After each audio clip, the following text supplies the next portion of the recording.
Hello and welcome inside another episode of the Sherwood Park Crusaders pregame show. My name is Zach Mars. Please be bringing you this one from the Randy Rosen Rink here in Sherwood Park, Alberta, where in just a few hours' time, the Sherwood Park Crusaders will take on the Lloydminster Bobcats.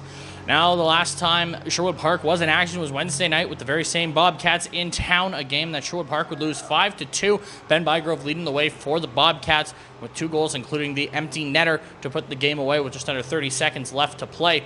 Meanwhile, Sherwood Park got goals from Luke Lisko and Noah Wills, both coming on the man advantage as the power play continues to click, now up into 8th overall in the AJHL, as they look to join their penalty kill up there in 2nd place overall for the league-wide, sitting just under 90%.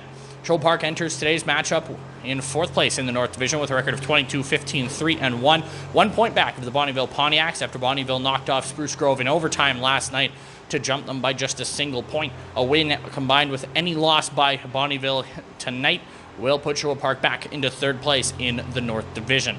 Now, Lloydminster, they're coming into the second half of a back-to-back after dropping a game in Fort McMurray last night by a final score of 5-1, a loss that put an end to their 3-game winning streak that they entered with wins coming over Drayton Valley last weekend and then on Wednesday night against Sherwood Park.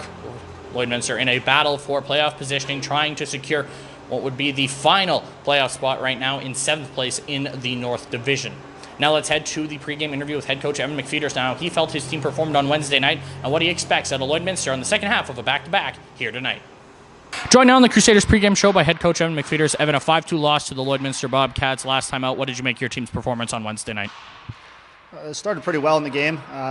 Just getting a little tendency here of giving up the first goal and then chasing things after that. But I thought as a whole we started pretty well. Then there was at the midpoint of the second period, we just kind of lost our desperation, and their desperation kind of rose up, and the game flip-flopped in a hurry. I thought the first 30 minutes we were somewhat in control other than on the scoreboard, just in terms of shot clock and possession and chances for. We were somewhat dictating the pace of the game, and then it completely flipped after the TV timeout. And after that, we were just a little bit behind the 8 ball, trying to scramble and play a little catch-up on the scoreboard. And then eventually in the 3rd period, a power play, we connected for 2, but obviously 5-on-5 wasn't enough, and we dropped the 2 points.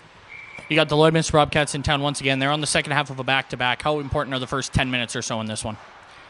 Yeah, we talk about our starts all the time in the room, and we haven't had great starts in our last 4. And we were in the same situation as our opponent last weekend when we were in our back-to-backs and lots of travel. So we understand they're going to be playing on adrenaline here. They've got confidence just beating us in our building not too long ago. So obviously our start's always important, but tonight we're actually going to talk about before the game and make sure that all 4 lines are focused and ready to go for their first 2 shifts. Ryan Arnold draws back into the lineup. What does he bring to the lineup on a nightly basis? Well, tonight specifically, he's got to bring some pace. He's got to bring some oomph to the lineup. He can't just be just a guy out there waiting to get some rebounds and kind of playing as a secondary role. We need him to be a driver. He's got experience in the league here, and I think for him to draw back in the lineup, he's going to give us a little bit of energy. But I think for himself, he's playing for a little bit more of a role in the hockey club, and I think we're in a position here that it's something we wanted to instill at the start of the year was a healthy group of 14 forwards that are all good hockey players, and we have some depth and there's internal competition for ice time, and Ryan finds himself in that competition. So we're expecting a good bounce-back performance by him where he's going to go in there and battle for his ice time and give us a little bit of a spark. You mentioned the power play up into 8th in the league overall. Now, what changes were made to provide a little bit of extra oomph after the new year?